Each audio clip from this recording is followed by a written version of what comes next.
Good morning, नमस्कार। आप सभी का ग्रेविटी पॉइंट में स्वागत है। मैं सुरेश धर दुबे भूगोल की प्रैक्टिस श्रृंखला के साथ उपस्थित हूं। यह प्रैक्टिस श्रृंखला विशेष तौर पर जियोमॉर्फोलॉजी से संबंध रखने वाले प्रश्नों पर आधारित है। चैनल को सब्सक्राइब, लाइक एवं शेयर करने के लिए आप सभी का धन्यवाद। यदि आपने अभी तक चैनल को सब्सक्राइब नहीं किया तो चैनल को सब्सक्राइब करें, लाइक करें एवं प्रमोट करें, जिससे बेहतर वीडियो का नोटिफिकेशन आप लोगों तक सबसे पहले पहुंच सके। प्रत्येक वीडियो का पीडीएफ मटेरियल टेलीग्राम चैनल पर उपलब्ध है, जिसे आप वहां से डाउनलोड कर सकते हैं, जिसका लिंक नीचे कमेंट बॉक्स में दिया गया है। आज से हम लोग एक जियोमॉर्फोलॉजी से संबंध रखने वाले प्रश्नों पर भी चर्चा करने के लिए प्रारंभ हो रहे हैं।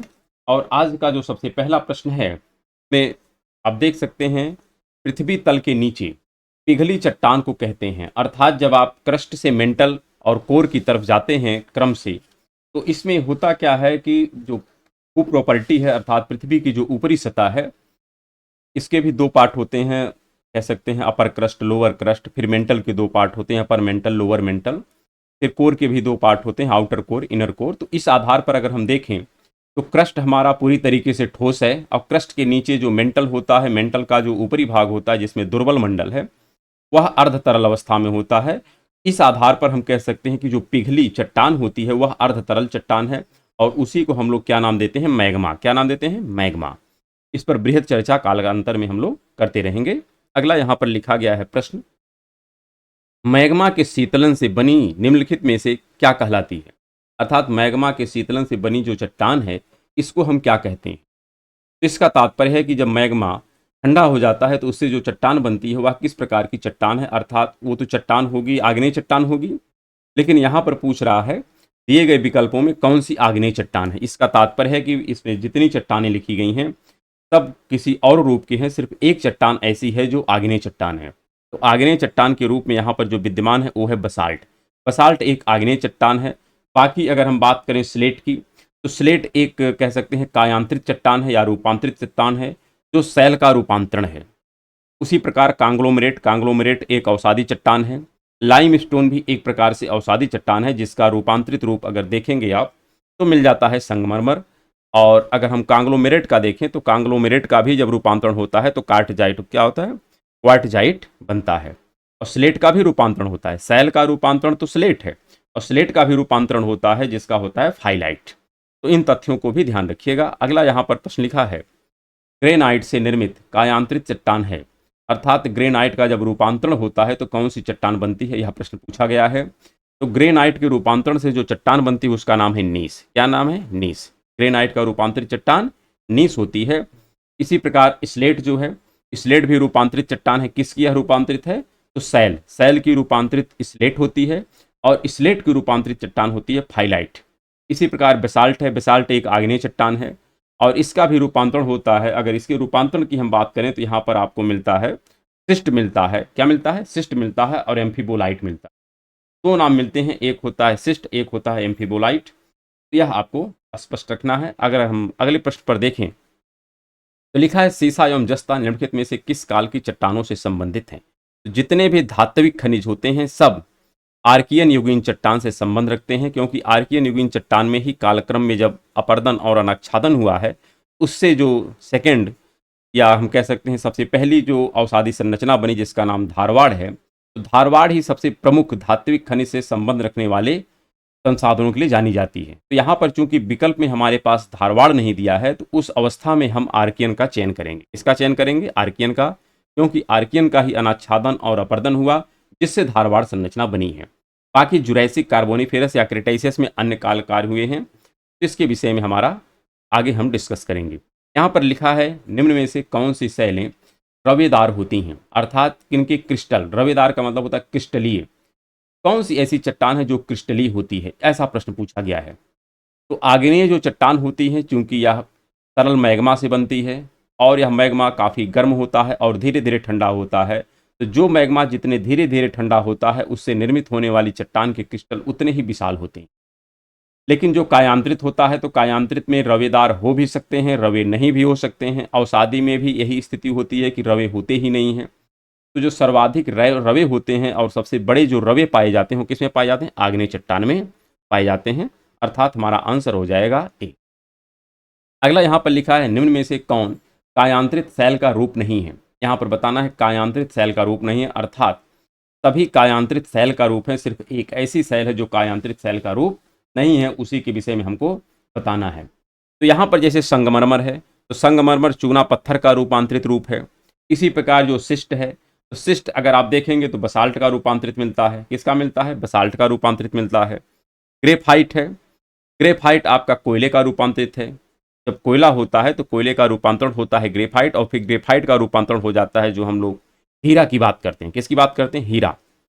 तो ग्रेफाइट भी रूपांतरित है, लेकिन बसाल्ट जो है यह मूल रूप से आग्नेय चट्टान है, यह रूपांतरित नहीं है। इस आधार पर हमारा जो आंसर हो जाएगा वो हो जाएगा बसाल्ट। अन्य तथ्यों को भी आप ध्यान रखिए और इसको भी आप साथ साथ में अगर लिखते चलेंगे तो काफ़ी अच्छा रहेगा। यहाँ पर अगला प्रश्न लिखा है, निम्नांकित में से कौन सा अवसादी सेलों का उदाहरण नहीं है? अर्थात सभी सेलें अवसादी हैं, सिर्फ एक सेल है जो अवसादी नहीं है। बताना है सेल यह अवसादी है, कोयला ये भी अवसादी है, चूना पत्थर ये भी अवसादी है, लेकिन गैब्रो यह एक आग्नेय चट्टान है। कैसी चट्टान है? आग्नेय चट्टान है और आंतरिक संरचना है, क्योंकि जो आग्नेय संरचनाएं होती हैं यह बाह्य भी होती हैं और आंतरिक भी होती हैं। तो गैब्रो आंतरिक है और आग्नेय है। अगला यहाँ पर प्रश्न लिखा है, मिलान करना है। एक तरफ शिला का निर्माण है और एक तरफ शिला है, अर्थात अंतर्वेधीय आग्नेय शैल। कह रहा है कि क्या डायोराइट होती है? हाँ बिल्कुल सही है, क्योंकि अंतर्वेधीय जो आग्नेय शैल है वो डायोराइट है। इसी प्रकार जो बहिर्वेधी संरचना है ग्रेनाइट, तो ग्रेनाइट भी आंतरिक है। कैसी है? यह भी अंतर्वेधी है, ना कि बहिर्वेधी। तो इस आधार पर यह मिलान गलत है। फिर अवसादी पीठ, हाँ पीठ संरचनाएं जो होती हैं यह अवसादी होती हैं, यह भी सुमेलित है। कायांतरित जो लिखा है क्वार्टजाइट, ये भी सुमेलित है। और यह किसका कायांतरित है? तो जो आपकी सैल चट्टानें होती हैं यानी बलुआ पत्थर, बलुआ पत्थर का जब रूपांतरण होता है तो क्वार्टजाइट बनता है, और कांग्लोमेरेट का भी जब रूपांतरण होता है तो क्या बनता है? क्वार्टजाइट बनता है।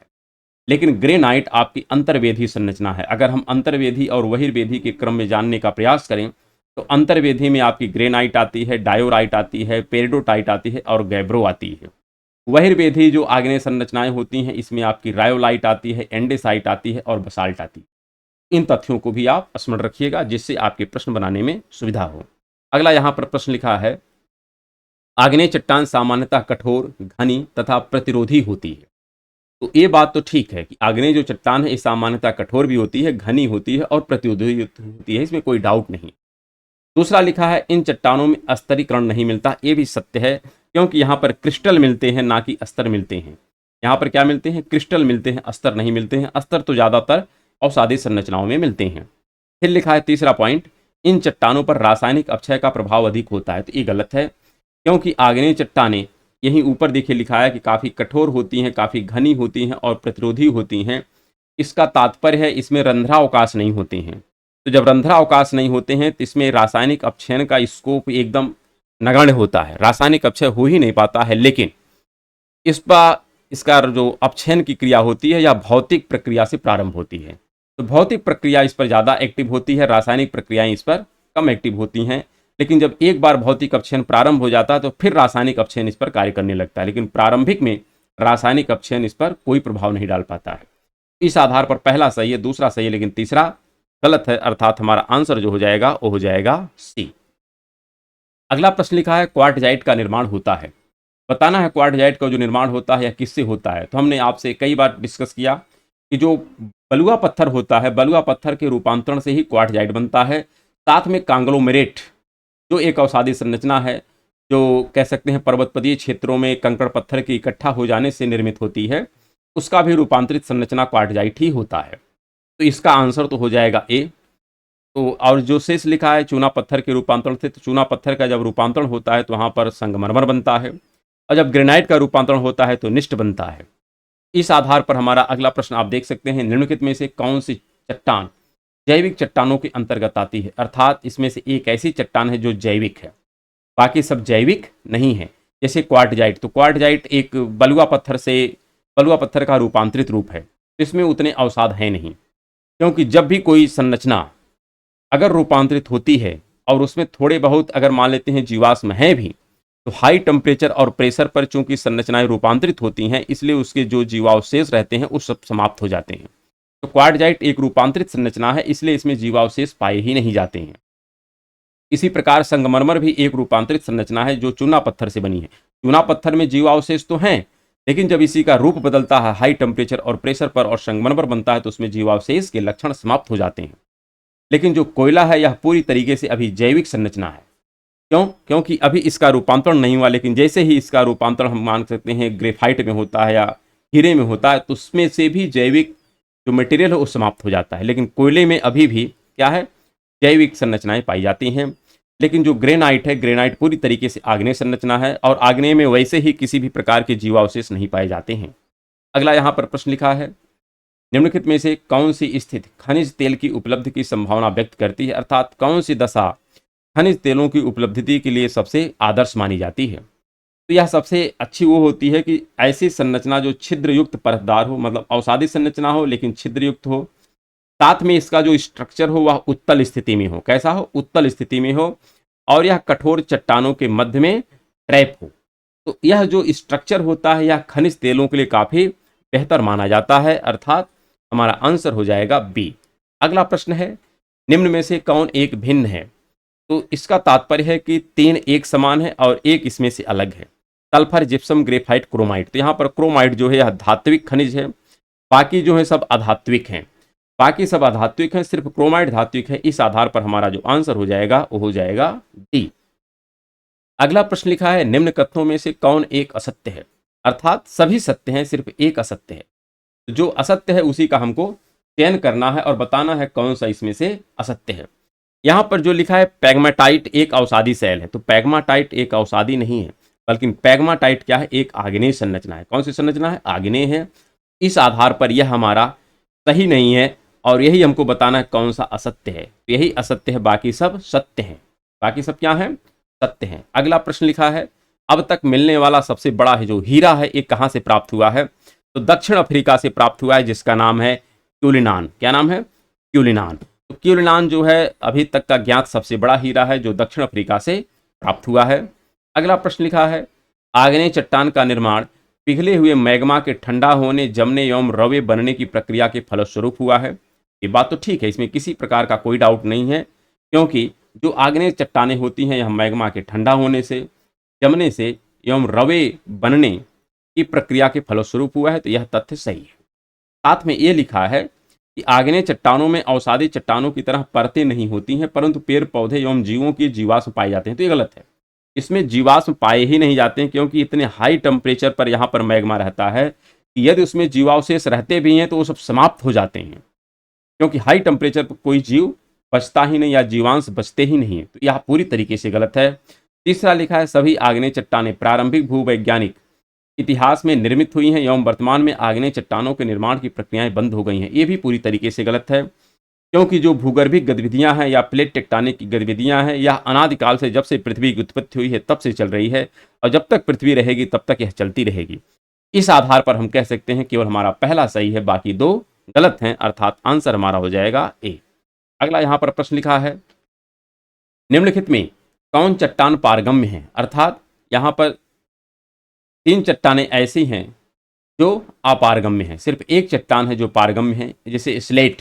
तो स्लेट एक कायांतरित चट्टान है, एक रूपांतरित चट्टान है, और जब कोई चट्टान रूपांतरित होती है तो काफी सख्त हो जाती है, उसमें हम कह सकते हैं रंध्रावकाश समाप्त हो जाते हैं।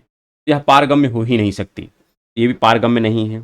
संगमरमर भी एक प्रकार से रूपांतरित चट्टान है, यह भी, इसमें भी रंध्रावकाश नहीं है, अर्थात ये भी अपारगम्य है, पारगम्य नहीं है। तैल एक बलुआ पत्थर से निर्मित संरचना है, तो ये भी अपारगम्य है। लेकिन जो चूना पत्थर है यह काफी कोमल संरचना होती है और इसमें बहुत से रंध्र होते हैं। इस आधार पर यह संरचना पारगम्य है, बाकी सभी संरचनाएं अपारगम्य है। अगला हमारा प्रश्न है, कौन सी चट्टान उच्च दाब एवं उच्च तापमान के कारण बनती है? तो जितनी भी रूपांतरित चट्टानें होती हैं या कायांतरित चट्टानें होती हैं, उन सब को बनने के पीछे जो कारण होता है वह हाई टेम्परेचर एवं हाई प्रेशर होता है। जब हाई टेम्परेचर और हाई प्रेशर किसी भी चट्टान पे लग जाता है, चाहे वह आग्नेय हो, चाहे वह अवसादी हो, चाहे रूपांतरित हो, कोई चट्टान हो, यदि उसके ऊपर आप हाई टेम्परेचर और हाई प्रेशर एक लंबे कालखंड के लिए लगा देते हैं तो उस चट्टान का रूप बदल जाता है। अर्थात हम कह सकते हैं इससे किस संरचना का विकास होता है? तो कायांतरित चट्टान का निर्माण होता है। अगला यहां पर प्रश्न लिखा है, जीवावशेष, वनस्पतिक अवशेष तथा अन्य सूक्ष्म जीवावशेष किसमें पाए जाते हैं? आपको बताना है कि जीवावशेष, वनस्पति अवशेष तथा अन्य सूक्ष्म जीवावशेष इसमें पाए जाएंगे। तो सीधी बात है कि जो परतदार चट्टान होगी रूपांतरित में पाए नहीं जाएंगे। पाताली का मतलब होता है आग्नेय चट्टान, उसमें भी नहीं पाए जाएंगे। आग्नेय चट्टान में पाए ही नहीं जाते हैं, तो इस आधार पर केवल हमारा आंसर हो जाएगा सी, परतदार चट्टानों में ही इस प्रकार के जीवावशेष पाए जाते हैं। अगला यहाँ पर प्रश्न लिखा है, सैल तथा बालुका पत्थर पर तापीय अंतर का प्रभाव। यहाँ पर पूछ रहा है सैल तथा बालुका पत्थर पर तापीय अंतर का प्रभाव क्या पड़ता है? कुछ नहीं पड़ता है, क्योंकि जो भी सैल या बालुका पत्थर होती हैं इस पर टेम्परेचर के घटने और बढ़ने का कोई फर्क नहीं पड़ता है, अर्थात नगण्य इम्पैक्ट पड़ता है। फिर अगला लिखा है, पातालीय आग्नेय सैल का निर्माण उस स्थिति में होता है जब मैग्मा धरातलीय अवरोधों के कारण दरारों, छिद्रों, यहाँ पर आप क्रम से पढ़ लीजिए। देखिए, मैग्मा धरातल के ऊपर जब ऊपर आ गया तो फिर ये तो पाताली तो हो नहीं सकता, क्योंकि कह रहा ना धरातल के ऊपर तो हो ही नहीं सकता। फिर लिखा है, मैग्मा धरातलीय अवरोधों के कारण दरारों, छिद्रों एवं नली में ही जमकर ठोस रूप धारण कर लेता है। हाँ, कुछ हद तक सही है, लेकिन यहाँ पर स्पेशल कंडीशन दे दिया है, तो इस आधार पर भी ये पूरी तरीके से सही नहीं है। यहाँ पर तीसरा जो लिखा है, मैग्मा पृथ्वी की अधिक गहराई में ठंडा होकर ठोस रूप धारण कर लेता है, यही पूरी तरीके से सही। तो इस आधार पर हमारा आंसर जो हो जाएगा सी हो जाएगा। अगला प्रश्न लिखा है, निम्न में से कौन सा समूह आग्नेय शैलों का रूपांतरित रूप है? बताना है कौन सा समूह आग्नेय शैलों का रूपांतरित रूप है, बताना है। यहाँ पर जितने लिखे गए हैं सिर्फ इसमें से एक ही ऐसा पार्ट है कि जो आग्नेय शैलों का रूपांतरित है। क्वार्टजाइट जो है यह रूपांतरित तो है, लेकिन यह बलुआ पत्थर या कांग्लोमेरेट का रूपांतरित है, जो एक अवसादी संरचना है, तो यह तो हो नहीं सकता। इसी प्रकार अगर हम बात करें संगमरमर, यह भी अवसादी का ही रूपांतरित रूप है, तो ये भी नहीं हो सकता है। अगर हम फाइलाइट की बात करें तो फाइलाइट के विषय में भी हमने डिस्कस किया है कि जो सैल है, सैल का रूपांतरित रूप स्लेट है और स्लेट का रूपांतरित रूप फाइलाइट है, तो यह भी कहीं से कह सकते हैं आग्नेय समूह का रूपांतरित रूप नहीं है, क्योंकि हमको आग्नेय का चयन करना है। एक तो आग्नेय हो, दूसरा रूपांतरित हो, तो ये सब तो अवसादी का रूपांतरण है।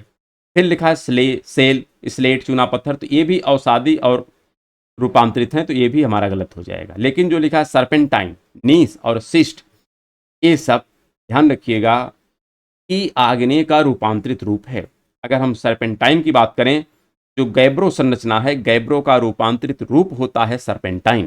गैब्रो का रूपांतरित रूप क्या है? सर्पेंटाइन है। इसी प्रकार ग्रेनाइट का रूपांतरित रूप है नीस और बसाल्ट का रूपांतरित रूप क्या होता है? सिस्ट। अर्थात हमारा सी आंसर सही हो जाएगा, बाकी सब गलत हो जाएंगे। डी वाले में सभी तो आग्नेय हैं, गैब्रो भी आग्नेय है, बेसाल्ट भी आग्नेय है, रायोलाइट भी कह सकते हैं आग्नेय है, लेकिन ये सब रूपांतरित नहीं है। क्या है? रूपांतरित नहीं है। यहाँ पर प्रश्न पूछा है कि आग्नेय भी होनी चाहिए और रूपांतरित भी होनी चाहिए, ऐसे में आंसर हमारा हो जाएगा सी। अगला लिखा है, दिल्ली के लाल किले में किस चट्टान का प्रयोग किया जाता है? तो दिल्ली के लाल किले में किस चट्टान का प्रयोग किया गया है? तो वहां पर सीधा सीधा आपको आंसर देना है, चूना पत्थर तो प्रयोग नहीं किया जाएगा। संगमरमर से तो पूरा बना नहीं है, तो वहां पर ज्यादातर प्रयोग हम किसका किए हैं? तो बलुआ पत्थर का प्रयोग। किसका किए हैं? बलुआ पत्थर का प्रयोग किया गया है। अगला प्रश्न यहाँ पर लिखा है, चट्टानों की घुलनशीलता किस क्षेत्र में प्रमुख होती है? तो जो चट्टान काफी ज्यादा कोमल होती है और काफी रंध्र होता है, वही ज्यादातर घुलनशील होती है, और इसका एकदम रटा रटाया आंसर होता है चूना पत्थर।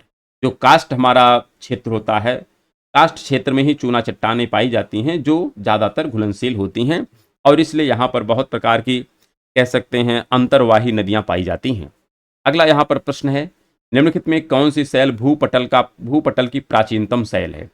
तो बताना है कौन सी प्राचीनतम शैल। तो भाई जाहिर सी बात है, पृथ्वी की उत्पत्ति के पश्चात जब पृथ्वी गर्म आग का गोला था और ठंडा हुआ, तो ठंडा होने के क्रम में जो सबसे प्रारंभिक चट्टान बनी है वो सब आग्नेय ही बनी है। कौन सी बनी है? आग्नेय ही बनी है। उसके बाद जाके रूपांतरित आई हैं या कायांतरित आई हैं। सबसे प्रारंभिक चट्टानें हमारी कैसी हैं? इग्नियस रॉक हैं। अगला यहाँ पर लिखा है, उत्पत्ति की प्रक्रिया के आधार पर आग्नेय शैलों को निम्न दो विभागों में विभाजित किया गया है। वहां पर दो प्रकार की होती हैं, एक होती अंतर्वेदी और एक होती है वाह्यवेदी। शैल की बात कर रहा है। बाकी अगर हम बात करें अम्ल प्रधान और क्षार प्रधान, तो यह मैग्मा का प्रकार है। बड़े कणों वाली और सूक्ष्म कणों वाली, यह ना हम नहीं कह सकते हैं। विस्फोटक और शांत, या भी ज्वालामुखी की प्रक्रिया का कह सकते हैं कि जो ज्वालामुखी के प्रकार हैं उसके अंतर्गत ये सब आते हैं। इस आधार पर हमारा आंसर जो हो जाएगा वो हो जाएगा पहला। क्या हो जाएगा? पहला। लिखा है, निम्नांकित में से कौन सी कायांतरित चट्टान नहीं है? अर्थात सभी कायांतरित हैं, सिर्फ एक ऐसी चट्टान है जो कायांतरित नहीं है। स्लेट कायांतरित है, पूरी तरीके से आपको पता होना चाहिए कि सैल का कायांतरित होता है स्लेट। फिर लिखा है ग्रेनाइट। ग्रेनाइट आपकी आग्नेय चट्टान है, इसका रूपांतरण अभी नहीं हुआ है। इसका रूपांतरण जब होता है तो बनती है नीस। क्या बनती है? नीस। क्वार्टजाइट रूपांतरित है। बलुआ पत्थर का रूपांतरण होता है क्वार्टजाइट, या कांग्लोमेरेट का रूपांतरण होता है क्वार्टजाइट। संगमरमर चूना पत्थर का रूपांतरित है। तो 3 चट्टानें रूपांतरित हैं, सिर्फ ग्रेनाइट ऐसी है जो रूपांतरित नहीं है। यह हो जाएगा हमारा आंसर। अगला लिखा है हीरा एक कायांतरित चट्टान है, इसका मूल रूप क्या है? तो हीरा का जो मूल रूप है ये है कोयला। अगर हम कोयले में भी बात करें तो एक कोयला है जिसका नाम है बिटुमिनस टाइप का कोयला, जो सेकंड हाईएस्ट क्वालिटी का कोयला होता है बिटुमिनस। और बिटुमिनस वैसे कोयले 3 प्रकार की होती हैं, एक होते हैं लिग्नाइट होता है, एक होता है एंथ्रेसाइट और एक होता है बिटुमिनस। तो सबसे उच्च क्वालिटी का कोयला तो लिग्नाइट होता है, उसके बाद बिटुमिनस होता है, उसके बाद लिग्नाइट होता है। लिग्नाइट सबसे घटिया किस्म का कोयला होता है और एंथ्रेसाइट सबसे उच्च क्वालिटी का होता है और बिटुमिनस मध्यम क्वालिटी का होता है। जो बिटुमिनस कोयला होता है यह आग्नेय टाइप का कोयला है। कैसा है? आग्नेय संरचना है। और इसी का जब रूप बदलता है तो बनता है ग्रेफाइट, और फिर और जब रूप बदल जाता है तो बनता है हीरा। तो बिटुमिनस कोयले का रूपांतरित रूप होता है ग्रेफाइट और ग्रेफाइट का रूपांतरित रूप होता है क्या? हीरा। तो इस आधार पर हम कह सकते हैं इसका जो मूल रूप है वो है कोयला, और वो भी कौन सा कोयला है? तो बिटुमिनस टाइप का कोयला है। अगला यहाँ पर प्रश्न लिखा है लोपोलिथ तथा फोकोलिथ किस वर्ग की चट्टानें हैं? तो ये सब आंतरिक संरचनाएं हैं। कैसी हैं? आंतरिक संरचनाएं हैं और आग्नेय हैं। कैसी हैं? आग्नेय हैं। तो आग्नेय होने के साथ साथ आंतरिक संरचनाएं हैं, लेकिन यहाँ पर चूंकि विकल्प के अनुसार हमको जवाब देना है तो यह सब आग्नेय संरचनाएं हैं। कैसी हैं? आग्नेय संरचनाएं हैं। और पृथ्वी के आंतरिक भाग में जिसको हम पातालीय संरचनाएं कहते हैं तो ये पातालीय संरचनाओं के अंतर्गत आती है।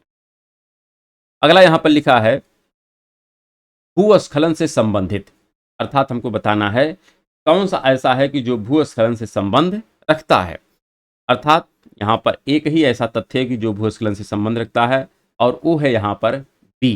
क्योंकि ये जो लिखा है ना, जो कि सामान्यतः दृष्टिगोचर नहीं होता, पहला लिखा ना क्वेस्टिक सेल खंडों की ढलुआ गति जो कि सामान्यतः दृष्टिगोचर नहीं होती है। तो देखो यहाँ पर सबसे बेहतर विकल्प का हमको चयन करना है। क्या करना है? सबसे बेहतर विकल्प का। और बेहतर विकल्प जो है वो लिखा है आधार सेल या भूमिज मलबे के तुलनात्मक रूप से शुष्क पुंज को द्रुत अवगम्य संचलन या वही गति कहते हैं, को हम क्या कहते हैं? भूस्खलन कहते हैं। अर्थात हमारा जो प्रॉपर आंसर हो जाएगा वो हो जाएगा बी।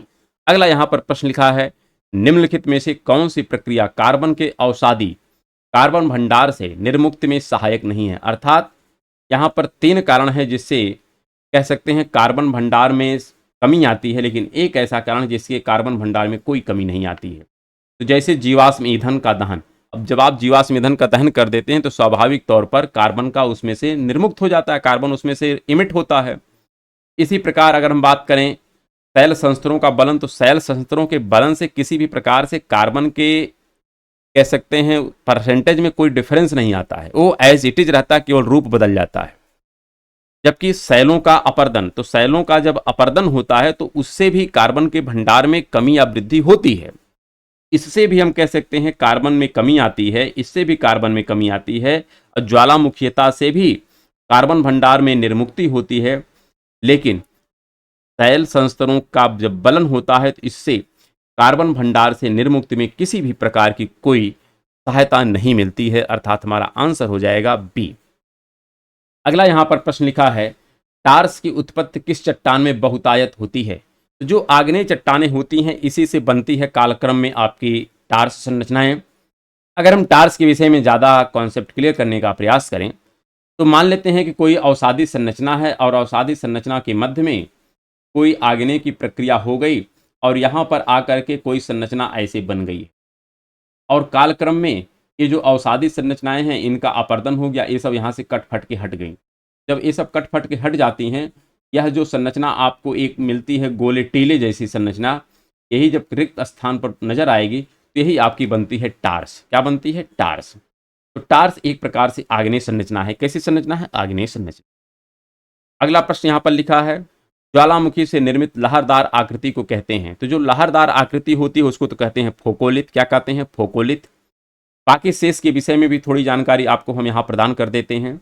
अगर हम बात करें जो आंतरिक संरचनाएं होती हैं वो भी दो टाइप की होती हैं, एक हॉरिजेंटल शेप में बनती हैं, एक वर्टिकल शेप में बनती है। एक किस शेप में बनती हैं? एक हॉरिजेंटल शेप में बनती हैं, एक वर्टिकल शेप में बनती है। हॉरिजेंटल शेप में जो बनती हैं उसमें जैसे लोकोलिथ है, तो लोकोलिथ किस शेप में बनती है? हॉरिजेंटल शेप में बनती है और आंतरिक संरचना है। इसका शेप कैसा होता है? छतरी और मशरूम जैसा होता है हॉरिजेंटल में, मतलब है तो हॉरिजेंटल, लेकिन शेप देखने में आपको लगता है कि जैसे छतरी या मशरूम जैसी संरचना नजर आती है। वहीं पर जो बैथोलिथ है, यह स्ट्रक्चर आपको आंतरिक संरचना में वर्टिकल मिलेगा। कैसा मिलेगा? वर्टिकल मिलेगा, और फूल गोभी के समान ये संरचना हमको नजर आती है। इसी प्रकार जो फोकोलिथ है, ये भी एक हॉरिजेंटल संरचना है, या ध्यान रखना है, और कैसा है? फोल्डेड स्ट्रक्चर में है, जैसे ऐसे ऐसे चल, तो ये फोल्डेड स्ट्रक्चर में है। और वहीं अगर हम बात करें लोपोलिथ, तो लोपोलिथ भी एक हॉरिजेंटल संरचना है। कैसी संरचना? हॉरिजेंटल संरचना है। और यह कैसी नजर आती है? तो तस्तरी नुमा, ऐसे नजर, तस्तरी नुमा नजर आती है, जबकि यह छतरी नुमा, ऐसे, यह छतरी नुमा नजर आती है, और नीचे वाली तस्तरी नुमा नजर आती है, और यह जो है फूल गोभी जैसी नजर आती है। ये सब डिफरेंस है इन सब में, तो इस डिफरेंस को आप ध्यान रखिएगा।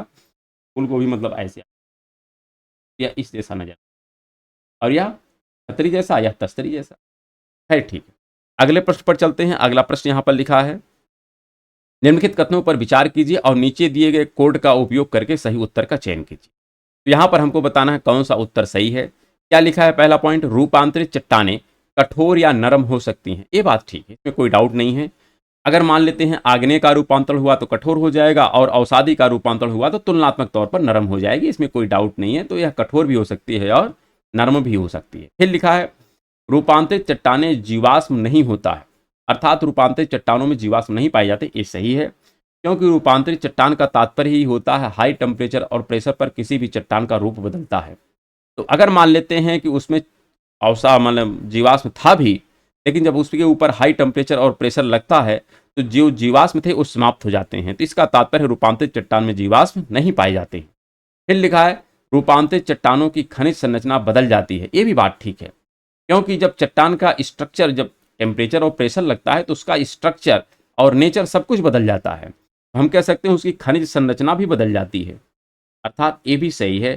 फिर लिखा है, रूपांतरित चट्टानों में धारियां होती हैं। क्या लिख रहा है? रूपांतरित चट्टान में धारियां होती हैं, तो रूपांतरित चट्टान में धारियां पाई जाती हैं, इसमें कोई डाउट नहीं है। क्योंकि बहुत सी रूपांतरित चट्टानें होती हैं जो किससे बनती हैं? तो कह सकते हैं अवसादी से बनती हैं, तो उसमें धारियां पाई जाती हैं। तो इस आधार पर हम कह सकते हैं 1 2 3 4 सब सही। क्या है? सब सही हैं, अर्थात इसका आंसर हो जाएगा डी। अगला प्रश्न लिखा है, अतिरूपांतरण, जिसको कहते हैं इंटेंस मेटामॉर्फिज्म, वह प्रक्रिया होती है जिसमें एक रूपांतरित चट्टान का पुनः रूपांतरण हो जाए। जब एक रूपांतरित चट्टान, जैसे हमने आपसे डिस्कस किया था कि बिटुमिनस कोयला का रूपांतरित स्ट्रक्चर होता है ग्रेफाइट, और फिर ग्रेफाइट का रूपांतरण हो जाता है किसमें? तो हीरे में। उसी प्रकार जैसे हम कह रहे थे सेल का रूपांतरण होता है स्लेट में, और स्लेट का पुनः रूपांतरण हो जाता है फाइलाइट में। ये सब जो रूपांतरण हैं ये अति रूपांतरण के दायरे में आते हैं, अर्थात रूपांतरित संरचना का पुनः रूपांतरण हो जाता है, अर्थात इसको कहते हैं इंटेंस मेटामॉर्फिज्म। तो इसका हमारा आंसर हो जाएगा सी। क्या हो जाएगा? सी। और इस प्रकार से आज का जो एपिसोड था इसको हम यहीं पर समाप्त करते हैं। और हम लोग कालक्रम में देखा जाए तो 3 प्रकार के सीरीज अब चला रहे हैं। एक जियोमॉर्फोलॉजी पर आधारित हो गया प्रैक्टिस श्रृंखला, एक भारत के भूगोल पर आधारित हो गई प्रैक्टिस श्रृंखला, और एक अलग से मैपिंग पर हम लोग कार्य कर रहे हैं। तो जहाँ तक हो सके चैनल को प्रमोट करें कि जिससे बेहतर से बेहतर मटेरियल और लोगों तक शीघ्रता से पहुँच सके। ठीक है, फिर मिलते हैं कल के क्लास में, तब तक के लिए नमस्कार, धन्यवाद।